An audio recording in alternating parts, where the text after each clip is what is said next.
क्या आप जानते हैं कि एक फाइटर जेट में सोर्स कोड क्या होता है? सोर्स कोड निर्देशों का एक सेट होता है जो फाइटर जेट का दिमाग यानी ब्रेन होता है।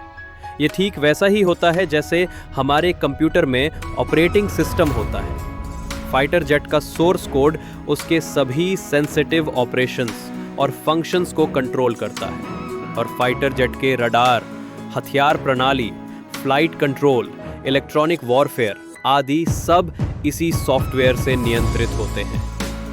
इसी कोड की मदद से जेट को ये समझाया जाता है कि उसमें कौन कौन से हथियार लगे हैं और उसे क्या टास्क करना है।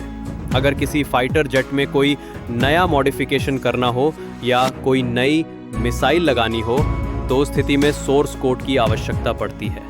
इसे एक उदाहरण से समझा जा सकता है। जब भारत ने फ्रांस की डसॉल्ट एविएशन कंपनी से राफेल फाइटर जेट खरीदा था तो भारत ने उन्हें अपने सभी हथियारों की जानकारी दी, जैसे बियॉन्ड विजुअल रेंज मिसाइल। इसके बाद डसॉल्ट एविएशन ने खुद ही राफेल के सोर्स कोड में बदलाव करके इन हथियारों को जेट में इंटीग्रेट कर दिया, लेकिन भारत को इसका सोर्स कोड नहीं दिया गया।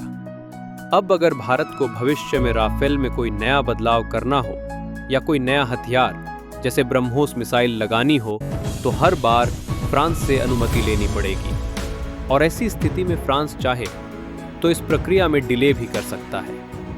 अब आप समझ ही गए होंगे कि एक फाइटर जेट के लिए सोर्स कोड कितना जरूरी होता है और क्यों अमेरिका बार बार भारत को अपना F-35 फाइटर जेट बेचना तो चाहता है लेकिन उसका सोर्स कोड नहीं देना चाहता, ताकि वो हमेशा तकनीकी नियंत्रण बनाए रखे और उसकी डोमिनेंस बनी रहे।